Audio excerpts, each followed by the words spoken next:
के क्वेश्चंस को बताए जाएंगे, वो भी आंसर के साथ। तो ये वीडियो बहुत ही ज्यादा इंपॉर्टेंट है। तो चलिए वीडियो को स्टार्ट करते हैं। तो देखिए सबसे पहला क्वेश्चन जो हमारा है ये हमारे फर्स्ट चैप्टर से है, जिसका नाम है ठोस अवस्था। क्वेश्चन क्या है कि अतिशीतित द्रव, जिसे हम लोग आभासी ठोस भी कहते हैं, ये क्या होता है, यानी कि अतिशीतित द्रव क्या होता है।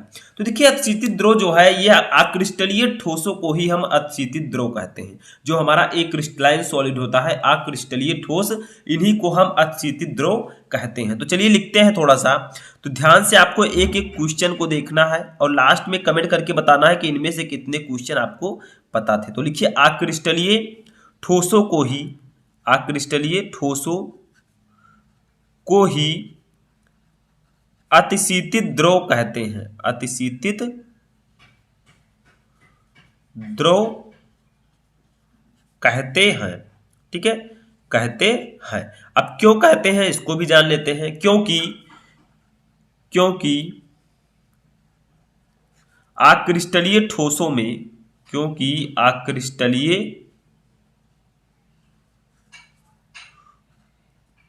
ठोसों में द्रवों के समान बहने, ठीक है, द्रव के समान बहने, या फिर आप लिख सकते हैं ब्रैकेट में प्रवाह, ठीक है, बहने को हम लोग प्रवाह भी कहते हैं। तो प्रवाह की आवृत्ति की प्रकृति होती है, ठीक है, की प्रकृति होती है, ठीक है, की प्रकृति होती है।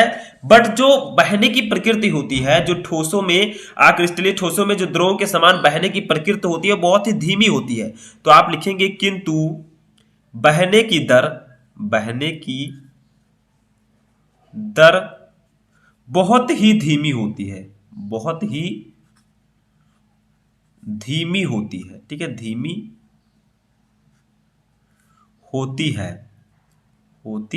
तो देखिए क्वेश्चन था कि अतिशीतित द्रव क्या होता है। तो देखिए अक्रिस्टलीय ठोसों के को ही अतिशीतित द्रव कहते हैं, यानी कि जो हमारे अक्रिस्टलीय ठोस होते हैं उन्हीं को ही हम अतिशीतित द्रव के नाम से जानते हैं। अब क्यों जानते हैं?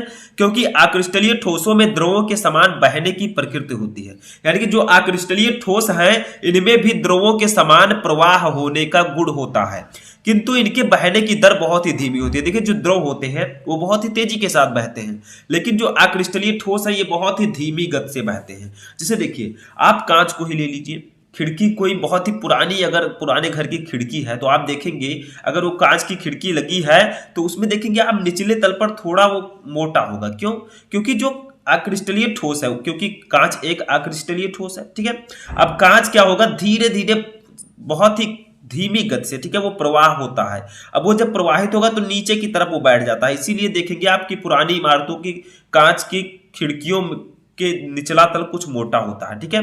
तो यही कारण है। तो कांच एक अतिशीतित द्रव है। आप देखेंगे कि जो पुरानी इमारतें हैं उनमें जो कांच की खिड़कियां लगी हैं उनका निचला तल बहुत मोटा होता है। क्यों? क्योंकि उनमें प्रवाह होने का गुण होता है, वो भी बहुत ही धीमी गति से। तो इसी कारण हम इसे अतिशीतित द्रव भी कहते हैं, ठीक है। ऐसे चलिए सेकंड क्वेश्चन देखते हैं। सेकंड क्वेश्चन है कि अध्रुवीय आणविक ठोस नर्म होते हैं क्यों, यानी कि जो अध्रुवीय आणविक ठोस होते हैं ये नर्म क्यों होते हैं, ठीक है। जैसे आप लोग आणविक ठोस पढ़ेंगे तो उसमें आपका अध्रुवीय आणविक ठोस आता है, तो ये नर्म क्यों होते हैं। तो देखिए क्योंकि इन ठोसों में अवयवी कणों या अणुओं या परमाणुओं के मध्य दुर्बल परिक्षेपण बल या लंदन बल पाया जाता है। देखिए अध्रुवीय आणविक ठोस नर्म क्यों होते हैं, क्योंकि जो अध्रुवीय आणविक ठोस होते हैं इनके अवयवी जो कण होते हैं, चाहे वो अणु हो या परमाणु हो, ठीक है, इनके मध्य, इन अवयवी कणों के मध्य दुर्बल परिक्षेपण बल या लंदन बल पाया जाता है, ठीक है, बहुत ही दुर्बल बल पाया जाता है इनके मध्य, इसीलिए ये नर्म होते हैं। अगर वही बल प्रबल बल होता तो क्या होता, वो ठोस होते, ठीक है, वो नर्म ना होते। तो ये अध्रुवीय आणविक ठोस इसी कारण नर्म होते हैं, ठीक है, क्योंकि इनके मध्य दुर्बल परिक्षेपण बल या लंदन बल पाया जाता है। बहुत ही सिंपल सा रीजन है, आई होप कि आपको समझ में आ चुका होगा। चलिए तीसरा क्वेश्चन देखते हैं। तो देखिए तीसरा क्वेश्चन हमारा है कि एकक कोष्ठिकाएं मुख्यतः कितने प्रकार की होती है, नाम दीजिए। यानी कि जो एकक कोष्ठिका है, ठीक है, यूनिट सेल्स, ये कितने प्रकार की होती है मुख्यतः, आपको बताना है, इनका नाम देना है। तो देखिए एकक कोष्ठिकाएं मुख्यतः दो प्रकार की होती है। जो एकक कोष्ठिका होती है वो दो प्रकार की होती है। नंबर एक आपका है सरल या आद्य घनीय एकक कोष्ठिका, आद्य घनीय, आद्य एकक कोष्ठिका, ठीक है, आद्य एकक कोष्ठिका, ठीक है। तो सबसे पहला जो प्रकार है वो है सरल या आद्य एकक कोष्ठिका, ठीक है। दूसरा क्या है? दूसरा है केंद्रित एकक कोष्ठिका, केंद्रित एकक कोष्ठिका, एकक कोष्ठिका, ठीक है। तो एकक कोष्ठिका मुख्यतः दो प्रकार की होती है, एक सरल या आद्य एकक कोष्ठिका और एक है केंद्रित एकक कोष्ठिका, ठीक है। तो ये आपको याद रखना है, बहुत ही इंपॉर्टेंट क्वेश्चन है। चलिए नेक्स्ट क्वेश्चन देखते हैं, चौथा क्वेश्चन। देखिए क्वेश्चन है कि फलक केंद्रित घनीय जालक के लिए संकुलन क्षमता कितनी होती है, यानी कि जो हमारा face centred cubic unit cell होता है, फलक केंद्रित घनीय एकक कोष्ठिका, इसकी संकुलन क्षमता कितनी होती है, ठीक है, पैकिंग एफिशिएंसी। तो देखिए हम लिखेंगे यहां पर कि फलक केंद्रित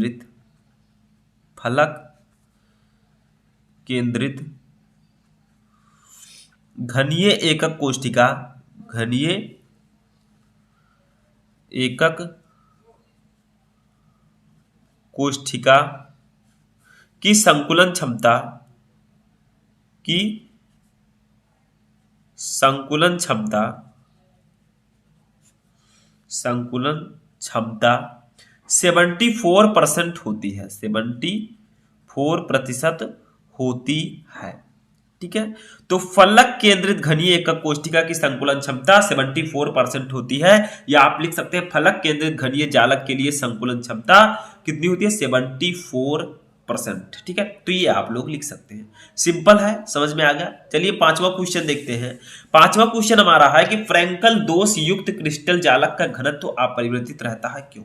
देखिए जो कोई भी क्रिस्टल है उसमें अगर फ्रैंकल दोष है तो उसका घनत्व अपरिवर्तित रहता है, ऐसा क्यों? तो मैं आपको पहले भी इसका रीजन बता चुका हूं। देखिए फ्रैंकल दोष युक्त क्रिस्टल जालक का घनत्व अपरिवर्तित रहता है क्योंकि प्रति इकाई आयतन में आयनों की संख्या में कमी या वृद्धि नहीं होती, अर्थात आयनों की कुल संख्या अपरिवर्तित रहती है। यानी कि जो फ्रैंकल दोष होता है, कोई क्रिस्टल जालक है, ठीक है, उसमें क्या होगा, जो धनायन और ऋणायन उपस्थित है, ठीक है। अब क्या होगा, उसमें ऋणायन या धनायन कोई भी गायब होकर क्या करते हैं, अंतराकाशीय स्थान पर चले जाते हैं, तो वो क्या होता है, उसी क्रिस्टल जालक के अंदर रह जाते हैं। इसीलिए फ्रैंकल दोष युक्त क्रिस्टल जालक का घनत्व अपरिवर्तित रहता है, क्योंकि फ्रैंकल दोष में जो अवयवी कण है वो अपने जालक बिंदु से हटकर अंतराकाशीय स्थान पर चले जाते हैं, उसी क्रिस्टल के, ठीक है। तो जब उसी क्रिस्टल में रह जाएंगे तो उसकी क्रिस्टल के घनत्व पर कोई परिवर्तन नहीं होगा।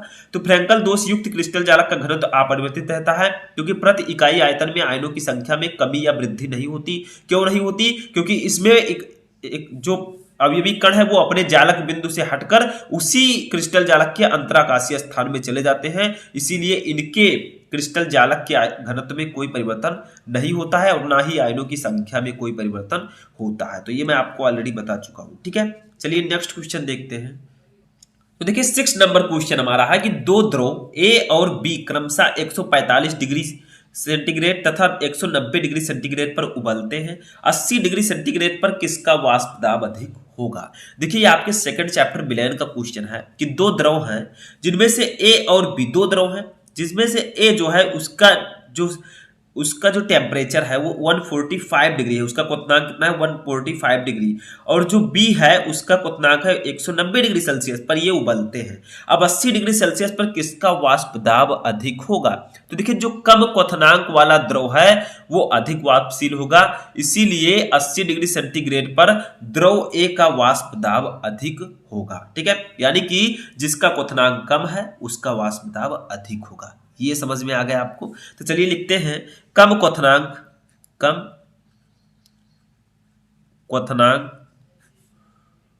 वाला द्रव अधिक वाष्पशील होता है, अधिक वाष्पशील होता है, ठीक है। कम क्वथनांक वाला द्रव अधिक वाष्पशील होता है, अतः 80 डिग्री सेंटीग्रेड पर द्रव ए का वाष्प दाब अधिक होगा, ठीक है। समझ में आ गया। यानी कि क्वेश्चन था कि दो द्रव है ए और बी, जिसमें से ए जो है वो 145 डिग्री सेंटीग्रेड पर उबलता है, बी जो है 190 डिग्री सेंटीग्रेड पर उबलता है। यानी कि ये ए और बी का क्वथनांक दिया गया है, ठीक है। अब 80 डिग्री सेंटीग्रेड पर किसका वाष्प दाब अधिक होगा? तो देखिए कम क्वथनांक वाला द्रव अधिक वाष्पशील होता है, अतः 80 डिग्री सेल्सियस पर द्रव ए का वाष्प दाब अधिक होगा। देखिए ए का द्रव जो ए है इसका क्वथनांक 145 डिग्री सेल्सियस है, यानी कि इसका क्वथनांक कम है, इसीलिए इसका वाष्प दाब अधिक होगा। समझ में आ गया। चलिए नेक्स्ट क्वेश्चन देखते हैं। अब देखिए स्टूडेंट, हमारा 7 नंबर क्वेश्चन क्या है? 7 नंबर क्वेश्चन है कि दुर्बल विद्युत अपघट्ट के दो उदाहरण लिखिए। यानी कि आपको दुर्बल विद्युत अपघट्ट के दो उदाहरण बताना है। तो देखिए सबसे पहला आपका हो जाएगा CH3COOH। ये एक दुर्बल विद्युत अपघट्ट है जिसका नाम है एसिटिक अम्ल, ठीक है, एसिटिक एसिड। और एक आपका है NH4OH, अमोनियम हाइड्रोक्साइड। ये है दो दुर्बल विद्युत अपघट्ट। तो दुर्बल विद्युत अपघट्ट के दो उदाहरण कौन कौन से हैं? एक है एसिटिक एसिड CH3COOH और एक है अमोनियम हाइड्रोक्साइड NH4OH, ठीक है। ये दुर्बल विद्युत अपघट्ट के उदाहरण है। समझ में आ गया। तो चलिए नेक्स्ट क्वेश्चन देखते हैं। यहाँ पर आप लोग फर्स्ट सेकंड लिख दीजिएगा। तो ये आपके दो उदाहरण है। सेकंड, अब नेक्स्ट क्वेश्चन देखते हैं 8वां क्वेश्चन। देखिए मोलर चालकता का सूत्र क्या होगा? मोलर चालकता का सूत्र क्या होगा? तो हम लिखेंगे मोलर चालकता, मोलर चालकता, ठीक है, मोलर चालकता लैम्डा एम, इसको हम लोग डिनोट करते हैं लैम्डा एम से। लैम्डा एम इक्वल टू होता है कप्पा इंटू, कप्पा कुछ इस प्रकार से बनता है के की तरह, 1000 अपान मोलरता, अपान मोलरता, ठीक है। ये मोलर चालकता का फॉर्मूला होता है। मोलर चालकता lambda M equal to kappa into 1000 अपान मोलरता। अब आप लोग कहेंगे यहाँ पर कप्पा क्या है? तो कप्पा है यहाँ पर विशिष्ट चालकता। कप्पा क्या है? विशिष्ट चालकता। तो ये तो आप लोगों को याद हो गया होगा। तो ये समझ में आ गया, विशिष्ट चालकता है कप्पा।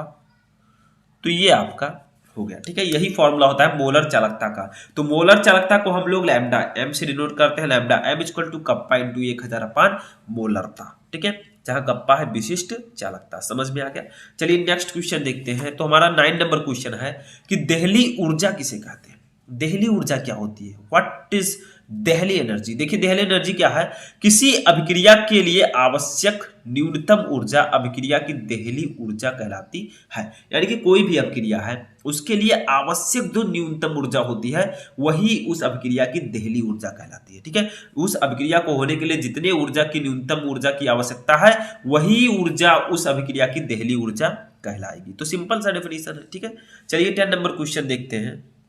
तो देखिए 10वां क्वेश्चन हमारा है उत्प्रेरक की परिभाषा लिखिए। उत्प्रेरक क्या होता है बताइए? उत्प्रेरक आपने नाम सुना होगा, अभिक्रिया में भाग लेते हैं ये लोग, मतलब अभिक्रिया को पूर्ण करते हैं। तो देखिए उत्प्रेरक क्या होता है? वह पदार्थ जो रासायनिक अभिक्रिया की दर को परिवर्तित कर देता है। यानी कि उत्प्रेरक एक ऐसा रासायनिक पदार्थ होता है जो रासायनिक अभिक्रिया का जो वेग है, उसका जो दर है वो परिवर्तित कर देता है, परंतु स्वयं अभिक्रिया के अंत में रासायनिक रूप से अपरिवर्तित रहता है, वो उत्प्रेरक कहलाता है। यानी कि उत्प्रेरक जो होता है एक ऐसा वाह्य पदार्थ होता है जो रासायनिक अभिक्रिया की वेग को परिवर्तित कर देता है, उसके वेग को तेज कर देता है या धीमा कर देता है, मतलब उसकी वेग पर वो इफेक्ट करता है, लेकिन वह स्वयं अभिक्रिया के अंत में रासायनिक रूप से अपरिवर्तित रहता है। यानी कि अभिक्रिया के अंत में उसके वो रासायनिक रूप से अपरिवर्तित रहता है, यानी कि उसमें कोई परिवर्तन नहीं होता है। यही उत्प्रेरक कहलाता है, ठीक है। समझ में आया? इस उत्प्रेरक का यूज हम अभिक्रिया के वेग को परिवर्तित करने के लिए करते हैं, ठीक है। चलिए नेक्स्ट क्वेश्चन देखते हैं 11 नंबर। देखिए ठोस धातु की तुलना में धातु चूर्ण अधिक प्रभावी उत्प्रेरक होते हैं, क्यों? यानी कि यहां पर कहा जा रहा है कि ठोस धातु की तुलना में धातु चूर्ण अधिक प्रभावी उत्प्रेरक होते हैं, क्यों? यानी कि आप एक ठोस उत्प्रेरक ले लें और एक क्या करें आप लोग ठोस पदार्थ का चूर्ण ले लें, ठीक है। तो ये ठोस पदार्थ का जो चूर्ण है, धातु चूर्ण है, ये अधिक प्रभावी उत्प्रेरक होता है, ऐसा क्यों? ठीक है।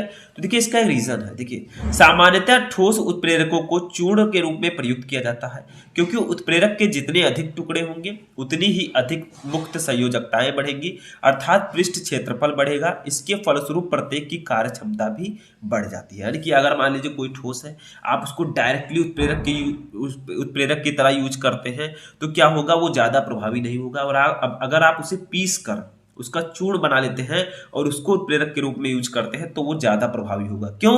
क्योंकि उत्प्रेरक को चूर्ण के रूप में प्रयुक्त किया जाता है, क्योंकि जितना ज्यादा उत्प्रेरक के जितने ज्यादा टुकड़े होंगे, जितना ज्यादा वो चूर्ण के रूप में होगा, उसकी मुक्त संयोजकताएं भी बढ़ेंगी, उतनी ही ज्यादा उसकी मुक्त संयोजकताएं होंगी और उसका पृष्ठ क्षेत्रफल बढ़ेगा, जिसके फलस्वरूप प्रत्येक की कार्य क्षमता भी बढ़ जाती है। इसीलिए जब भी आप यूज करें तो ठोस धातु का चूर्ण बना लें, तब उत्प्रेरक के रूप में यूज करें, वो ज्यादा प्रभावी होगा। ठीक है, चलिए नेक्स्ट क्वेश्चन देखते हैं।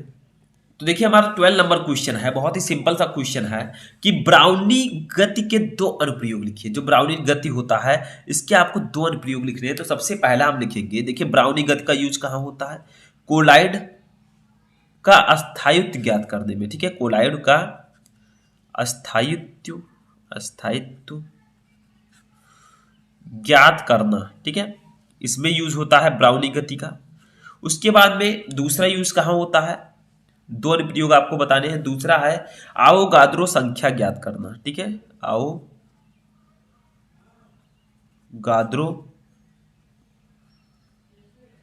संख्या ज्ञात करना। ठीक है, तो ब्राउनी गति का यूज कहां होता है, एक कोलाइड का अस्थायित्व ज्ञात करने में और एक आवोगाद्रो संख्या ज्ञात करने में। समझ में आ गया, इसके दो अनुप्रयोग हैं। चलिए 13 नंबर क्वेश्चन देखते हैं। तो देखिए 13 नंबर क्वेश्चन हमारा है कि सुरमा बनाने में प्रयुक्त कोलाइडी विलयन है। ठीक है, यानी कि सुरमा बनने में कौन सा कोलाइडी विलयन प्रयुक्त होता है, सुरमा बनाने में। ठीक है, तो ये आपके पृष्ठ रसायन चैप्टर का क्वेश्चन है। ठीक है, क्या है कि सुरमा जो होता है, आपने नाम सुना होगा, इसको बनने में कौन सा कोलाइडी विलयन यूज होता है, तो आरजी रोल।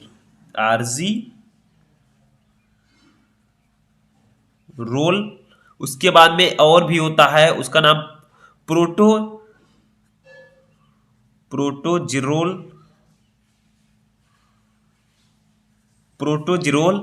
आदि सुरमा बनाने में प्रयुक्त करते हैं। ठीक है, तो सुरमा बनने में प्रयुक्त कोलाइडी विलयन कौन कौन से है, एक है आर्जिरोल, एक है प्रोटोजिरोल आदि। ये सब, इन दोनों कोलाइडी विलयन को हम सुरमा बनाने में यूज करते हैं। ठीक है, चलिए 14 नंबर क्वेश्चन देखते हैं। 14 नंबर है कि नम फिटकरी रगड़ने से खून बहना क्यों रुक जाता है। यानी कि मान लीजिए आपके शरीर में कहीं भी कट जाए तो क्या करें, आप नम फिटकरी को रगड़ लें तो खून बहना क्यों रुक जाता है, बताइए।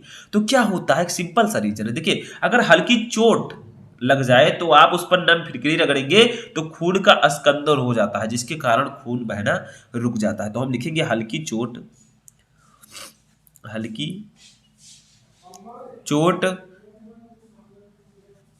पर नम फिटकरी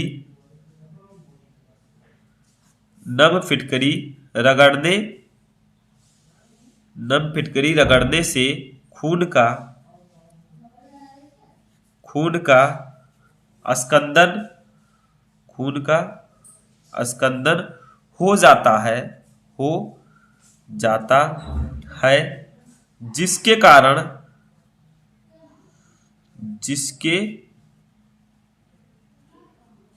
कारण खून बहना रुक जाता है, रुक जाता है। तो देखिए क्वेश्चन था कि नम फिटकरी रगड़ने से खून बहना क्यों रुक जाता है, तो हल्की चोट पर नम फिटकरी रगड़ने से खून का स्कंदन हो जाता है, जिसके कारण खून बहना रुक जाता है। समझ में आ गया। चलिए लास्ट क्वेश्चन देखते हैं, जो कि हमारे 6 चैप्टर है, पी ब्लॉक के तत्व चैप्टर से। क्वेश्चन क्या है कि नाइट्रोजन के 2 भौतिक गुण लिखिए। यानी कि नाइट्रोजन के 2 भौतिक गुण आपको बताने हैं। चलिए देखते हैं। तो देखिए 2 भौतिक गुण कौन कौन से हैं। सबसे पहला गुण नाइट्रोजन के क्या है, देखिए नाइट्रोजन रंगहीन,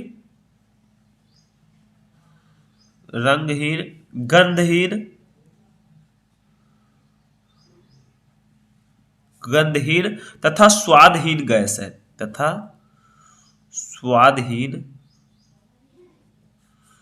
गैस है। तो नाइट्रोजन के पहला भौतिक गुण है कि नाइट्रोजन रंगहीन, गंधहीन तथा स्वादहीन गैस है। यानी कि नाइट्रोजन का ना तो रंग है, ना ही इसमें गंध आती है और ना ही इसका कोई स्वाद है। ठीक है, नंबर दूसरा देखते हैं। यह अविषैली तथा जल में अल्प विलेय है। यह अविषैली यानी कि ये विषैली नहीं है। ठीक है, ये ज्यादा हानिकारक नहीं है। तो ये अविषैली तथा जल में अल्प विलेय है, अल्प विलेय है। अल्प विलेय का मतलब क्या होगा? जल में बहुत कम घुलती है, ठीक है, यानी कि जल में पूर्ण रूप से विलेय नहीं है। तो नाइट्रोजन के दो भौतिक गुण कौन कौन से हैं? पहला है कि नाइट्रोजन रंगहीन, गंधहीन तथा स्वादहीन गैस है। दूसरा है कि यह अविषैली तथा जल में अल्प विलेय है, यानी कि ये विषैली नहीं है और ये जल में बहुत कम घुलती है। अगला क्वेश्चन हमारा है एल्कोहल, फिनॉल एवं ईथर चैप्टर से। क्वेश्चन क्या है कि ल्यूकास परीक्षण क्या है, यह किस प्रकार के यौगिकों की पहचान में उपयोगी है। ये वेरी इंपॉर्टेंट क्वेश्चन है, वेरी वेरी इंपॉर्टेंट, ठीक है। यानी कि व्हाट इज ल्यूकास टेस्ट, यानी कि ल्यूकास परीक्षण क्या है और यह किस प्रकार के यौगिकों की पहचान के लिए उपयोगी है, ठीक है। तो देखिए सबसे पहले हम जानते हैं ल्यूकास परीक्षण होता क्या है। देखिए सबसे पहले ये जान लें कि ल्यूकास परीक्षण जो है इसको हम एल्कोहलों की पहचान के लिए यूज करते हैं, ठीक है। देखिए कमरे के ताप पर अज्ञात एल्कोहल की सूक्ष्म मात्रा में ल्यूकास अभिकर्मक मिलाकर मिश्रण को हिलाते हैं। एल्कोहल HCl के साथ क्रिया करके एक एल्किल क्लोराइड बनाता है जो परीक्षण विलयन में धुंधलापन उत्पन्न कर देता है। यानी कि सबसे पहले आप ये जान लीजिए कि ल्यूकास परीक्षण को हम एल्कोहल के लिए यूज करते हैं, ठीक है। एल्कोहल में विभेद करने के लिए हम ल्यूकास परीक्षण को करते हैं। अब एल्कोहल आपको पता है 3 प्रकार के होते हैं, प्राथमिक एल्कोहल, द्वितीयक एल्कोहल, तृतीयक एल्कोहल। तो इन्हीं तीनों की पहचान के लिए हम ल्यूकास परीक्षण को करते हैं, ठीक है। अब ल्यूकास अभिकर्मक क्या है? सांद्र HCl और निर्जल ZnCl2 के मिश्रण को हम ल्यूकास अभिकर्मक कहते हैं। अभी मैं बताऊंगा आपको। तो सबसे पहले ये जान लिया कि जब हम कमरे के ताप पर अज्ञात एल्कोहल की सूक्ष्म मात्रा में ल्यूकास अभिकर्मक मिलाकर मिश्रण को हिलाते हैं तो एल्कोहल HCl से क्रिया करके एक एल्किल क्लोराइड बनाता है और जब ये एल्किल क्लोराइड बनाता है तो क्या होता है, वो जो विलयन है उसमें धुंधलापन उत्पन्न हो जाता है, ठीक है। तो उसी धुंधलापन के आधार पर हम इस प्राथमिक, द्वितीयक एवं तृतीयक एल्कोहल को पहचानते हैं। अब एक चीज देखिए, धुंधलापन उत्पन्न करने में लगे समय के आधार पर इनकी पहचान की जाती है। जैसे देखिए यहां पर आपका रिएक्शन क्या है, रिएक्शन है ROH, ये क्या है, ये आपका है एल्कोहल, ठीक है। इसकी अब क्रिया हमें किससे करानी है? HCl से और निर्जल ZnCl2 और निर्जल ZnCl2 यानी कि जिंक क्लोराइड, ठीक है। इसकी अब क्रिया हमने कराया तो देखिए क्या बनेगा, ये R और ये Cl इकट्ठा हो जाएंगे, RCl, यही है आपका एल्किल क्लोराइड या हम इसे क्लोरो एल्केन भी कह सकते हैं, ठीक है। और प्लस बचेगा क्या, देखिए H2O बचा हमारा तो H2O लिख देंगे, ठीक है। तो यही बना आपका, ये क्या है, ये है एल्कोहल, एल्कोहल, ठीक है। ये है HCl और निर्जल ZnCl2, ये है एल्किल क्लोराइड, एल्किल क्लोराइड या फिर इसे क्लोरो एल्केन भी हम कह सकते हैं। तो ये एल्किल क्लोराइड है, R जो है ये एल्किल है, ठीक है। तो ये हमारा बन गया और जब यहां पर एल्किल क्लोराइड बनेगा तो धुंधलापन उत्पन्न होगा और धुंधलेपन के उत्पन्न होने में लगे समय के आधार पर हम प्राथमिक, द्वितीयक एवं तृतीयक एल्कोहल की पहचान करते हैं। अब ल्यूकास परीक्षण का यूज हम क्यों करते हैं? देखिए अगर तृतीयक एल्कोहल तुरंत ही धुंधलापन उत्पन्न कर देता है, यानी कि जैसे ही आप तृतीयक एल्कोहल को ल्यूकास परीक्षण के साथ आप क्रिया कराएंगे तो ये तुरंत ही धुंधलापन उत्पन्न कर देगा। जब RCl बनेगा एल्किल क्लोराइड तो तुरंत ही धुंधलापन उत्पन्न हो जाता है। इससे हम पहचान जाते हैं कि ये तृतीयक एल्कोहल है। और द्वितीयक एल्कोहल में क्या होता है, द्वितीयक एल्कोहल लगभग 5 से 10 मिनट पश्चात धुंधलापन उत्पन्न करता है। यानी कि मान लीजिए हम इस एल्कोहल के स्थान पर द्वितीयक एल्कोहल ले लें और उसकी क्रिया किससे कराएं, ल्यूकास अभिकर्मक से, तो 5 से 10 मिनट बाद धुंधलापन उत्पन्न होगा तो हम पहचान जाएंगे कि ये है द्वितीयक एल्कोहल। और प्राथमिक एल्कोहल में क्या होगा, प्राथमिक अल्कोहल कमरे के ताप पर क्रिया नहीं करते परंतु गर्म करने पर धुंधलापन देते हैं। यानी कि प्राथमिक अल्कोहल जो है वो कमरे के ताप पर क्रिया नहीं करते, ठीक है, उसमें धुंधलापन उत्पन्न नहीं होता है लेकिन गर्म करने पर धुंधलापन उत्पन्न होता है, ठीक है। यानी कि इसमें बहुत ही देरी से धुंधलापन उत्पन्न होता है। तो इस प्रकार से हम प्राथमिक, द्वितीयक एवं तृतीयक अल्कोहल की पहचान कर सकते हैं ल्यूकास परीक्षण के द्वारा, ठीक है। जो सबसे तेजी से धुंधलापन उत्पन्न करेगा वो तृतीयक अल्कोहल होगा, जो 5 से 10 मिनट में धुंधलापन उत्पन्न करेगा वो द्वितीयक अल्कोहल होगा, और जो धुंधलापन उत्पन्न नहीं करेगा या फिर गर्म करने पर धुंधलापन उत्पन्न करेगा वो प्राथमिक अल्कोहल होगा। तो इस प्रकार से हम ल्यूकास परीक्षण द्वारा प्राथमिक, द्वितीयक और तृतीयक अल्कोहल में विभेद करते हैं। समझ में आ गया? चलिए नेक्स्ट क्वेश्चन देखते हैं। अब देखिए हमारा दूसरा क्वेश्चन है इसी चैप्टर से कि एल्कोहल का जलीय विलयन विद्युत कुचालक होता है। क्यों? यानी कि एल्कोहलों का जो जलीय विलयन होता है वो विद्युत कुचालक होता है, उसमें विद्युत धारा का प्रवाह नहीं होता। ऐसा क्यों? देखिए ध्यान से समझिए। एल्कोहलों में सहसंयोजक आबंध पाए जाने के कारण इनके जलीय विलयन में कोई आयन उपस्थित नहीं होता। यानी कि एल्कोहलों के मध्य सहसंयोजक बंध पाए जाते हैं जिनके कारण इनके जलीय विलयन में कोई आयन नहीं होता है, और आयनों की अनुपस्थिति के कारण इनका जलीय विलयन विद्युत का कुचालक होता है। और जब विलयन में आयन ही नहीं होंगे तो वो क्या होगा? विद्युत का कुचालक होगा। ठीक है, तो इसीलिए एल्कोहलों का जलीय विलयन विद्युत का कुचालक होता है, क्योंकि एल्कोहलों में सहसंयोजक आबंध पाए जाते हैं। ठीक है, चलिए तीसरा क्वेश्चन देखते हैं। तीसरा क्वेश्चन हमारा है कि मेथिल अल्कोहल के दो भौतिक गुणधर्म लिखिए। जो मेथिल अल्कोहल होता है CH3OH, ये है आपका मेथिल अल्कोहल। इसके दो भौतिक गुण आपको लिखना है। तो सबसे पहला गुण हम लिखते हैं, देखिए यह एक रंगहीन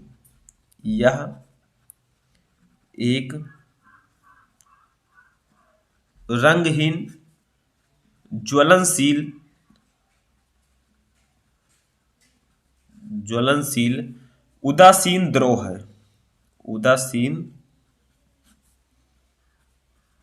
है। ठीक है, तो मेथिल अल्कोहल जो होता है यह एक रंगहीन, ज्वलनशील और उदासीन द्रव होता है। ठीक है, दूसरा देखिए क्या है इसका भौतिक गुण। दूसरा है कि इसका क्वथनांक,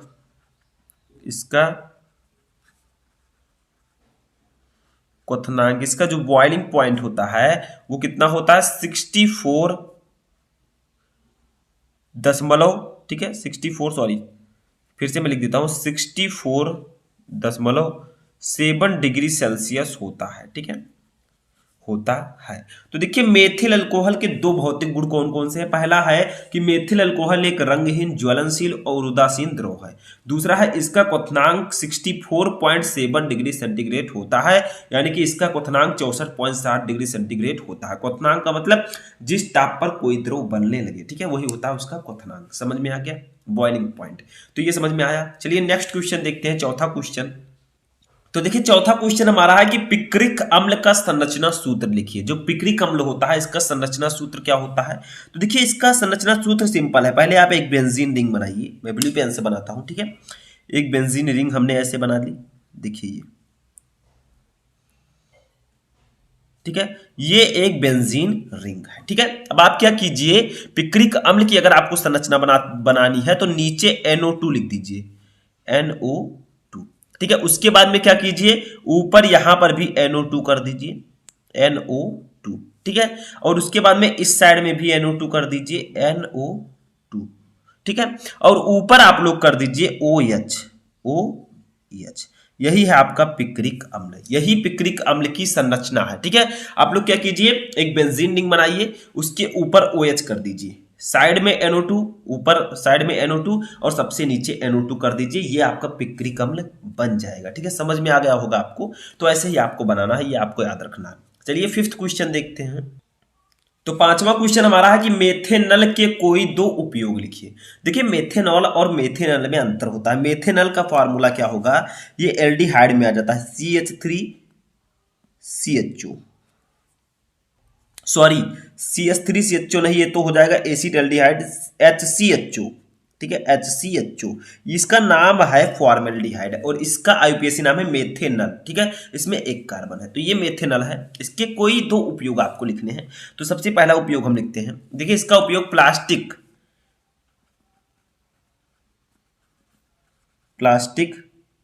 जैसे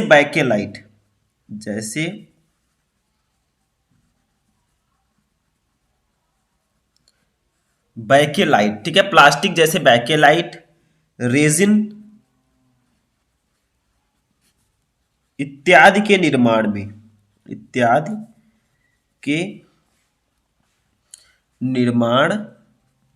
ठीक है। तो सबसे पहला यूज क्या है मेथेनल का? मेथेनल का प्रयोग हम प्लास्टिक जैसे बैकेलाइट, रेजिन इत्यादि के निर्माण में इसका यूज करते हैं। दूसरा आपका है यूरोट्रोपिन के निर्माण में, यूरोट्रोपिन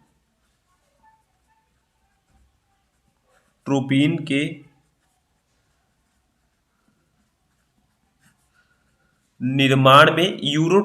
निर्माण में इसे गठिया तथा मूत्र जनित संक्रमण के उपचार में प्रयोग में लाया जाता है, के उपचार में प्रयोग में लाया जाता है, ठीक है। तो देखिए क्या है क्वेश्चन कि मेथेनल के कोई दो उपयोग लिखिए। सबसे पहला उपयोग मेथेनल का है प्लास्टिक जैसे बैकेलाइट, रेजिन इत्यादि के निर्माण में इसका यूज किया जाता है। दूसरा है यूरोट्रोपिन के निर्माण में इसे गठिया तथा मूत्र जनित संक्रमण के उपचार में इसका प्रयोग किया जाता है, ठीक है। समझ में आ गया। चलिए नेक्स्ट क्वेश्चन देखते हैं जो कि हमारे एमीन चैप्टर से है।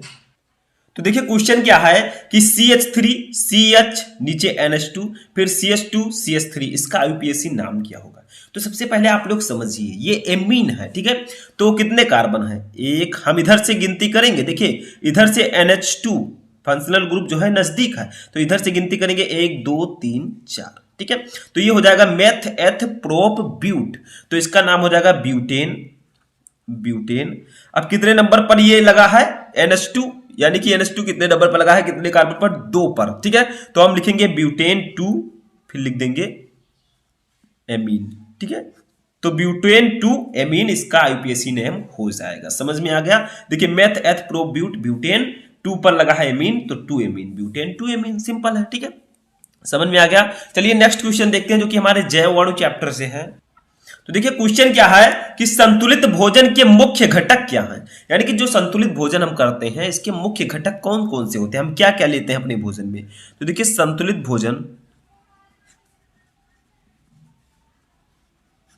भोजन के मुख्य घटक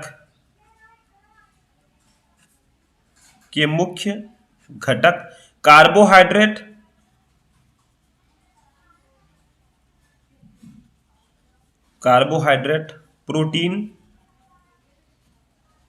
प्रोटीन, वसा, विटामिन तथा खनिज लवण है।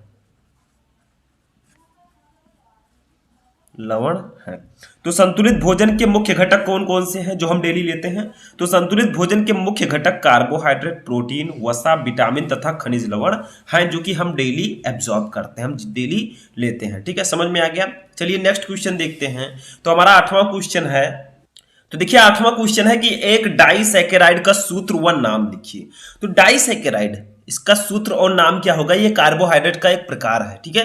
तो देखिए सुक्रोज एक डाइसैकेराइड है, सुक्रोज एक डाइसैकेराइड है, ठीक है, एक डाइसैकेराइड है, ठीक है। तो सुक्रोज क्या है, एक डाइसैकेराइड है। अब सुक्रोज का फॉर्मूला क्या होगा। तो देखिए सुक्रोज का फॉर्मूला होता है, इसका सूत्र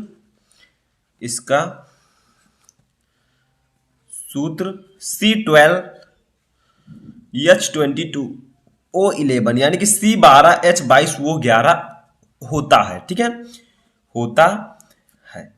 तो समझ में आ गया। सुक्रोज एक डाइसैकेराइड है जिसका फॉर्मूला होता है C12H22O11, ठीक है, ये समझ में आ चुका होगा। चलिए नेक्स्ट क्वेश्चन देखते हैं जो कि इसी चैप्टर से हमारे हैं। तो देखिए हमारा नेक्स्ट क्वेश्चन है कि वसा में विलेय विटामिनों के नाम लिखिए, यानी कि वसा में घुलनशील विटामिन कौन कौन से हैं। तो आप सभी को पता है कौन कौन से हैं। तो देखिए विटामिन ए, डी, ई तथा के वसा में विलेय हैं, वसा में विलेय हैं, ठीक है। तो वसा में घुलनशील विटामिन कौन कौन से हैं, vitamin A, vitamin D, vitamin E, vitamin के, ये वसा में घुलनशील विटामिन है। अगर आप लोग इसको याद करना चाहें तो कीड़ा लिख सकते हैं। देखिए कीड़ा, अब कीड़ा जो है पानी में नहीं घुलता है, यानी कि ये जल में घुलनशील नहीं है। कोई भी कीड़ा ले लीजिए आप उसे पानी में डालिए तो वो नहीं घुलेगा, ठीक है। वैसे एक एग्जांपल मैं बता रहा हूं ताकि आपको समझ में जाए। तो ये कीड़ा जो है वसा में घुल सकता है, तो वसा में आप लोग इसे घोलिए। तो वसा में घुलनशील विटामिन कौन कौन से हैं, KEDA यानी कि कीड़ा, ठीक है, ADE भी आप कह सकते हैं। तो ये सब वसा में घुलनशील विटामिन है। समझ में आ गया। चलिए 10 नंबर क्वेश्चन देखते हैं। तो देखिए हमारा 10 नंबर क्वेश्चन है कि एंजाइम क्या है, इनके प्रमुख लक्षण बताइए। यानी कि एंजाइम्स क्या होते हैं। तो देखिए एंजाइम क्या होते हैं, डेफिनेशन समझिए। एंजाइम वे गोलीय प्रोटीन है जो जीवन तंत्र की रासायनिक अभिक्रियाओं में जैविक उत्प्रेरक का कार्य करती है। यानी कि एंजाइम जो है हम लोगों के शरीर में जो जैविक क्रियाएं होती हैं उनमें ये उत्प्रेरक का काम करती हैं। ठीक है, तो एंजाइम वे गोलीय प्रोटीन है जो जीवन तंत्र की रासायनिक अभिक्रियाओं में जैविक उत्प्रेरक का कार्य करती है। ठीक है, जो हमारे अंदर क्रियाएं होती है, रासायनिक अभिक्रियाएं होती हैं, उनके अंतर्गत एंजाइम उत्प्रेरक का कार्य करता है। ठीक है, एंजाइम भी एक प्रकार का प्रोटीन है। तो यहां पर अब हम देखेंगे एंजाइम के प्रमुख लक्षण कौन कौन से हैं। तो चलिए देखते हैं एंजाइम के लक्षण कौन कौन से। फर्स्ट है कि सभी एंजाइम प्रोटीन हैं। सभी एंजाइम प्रोटीन होते हैं। ठीक है, प्रोटीन होते हैं। ठीक है, तो एंजाइम के महत्वपूर्ण लक्षण कौन कौन से हैं। सभी एंजाइम प्रोटीन होते हैं, यानी कि जितने भी एंजाइम है वो प्रोटीन होते हैं। ठीक है, लेकिन सभी प्रोटीन एंजाइम नहीं होते, ये भी नियम है। दूसरा देखिए, दूसरा हमारा है कि एंजाइमों की प्रकृति विशिष्ट होती है। एंजाइमों की प्रकृति विशिष्ट होती है। विशिष्ट होती है। ठीक है, तो एंजाइमों की प्रकृति जो होती है वो विशिष्ट होती है। और क्या होता है, ये किसी अभिक्रिया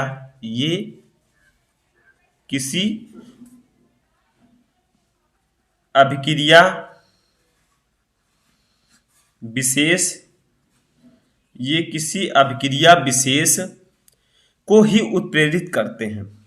को ही उत्प्रेरित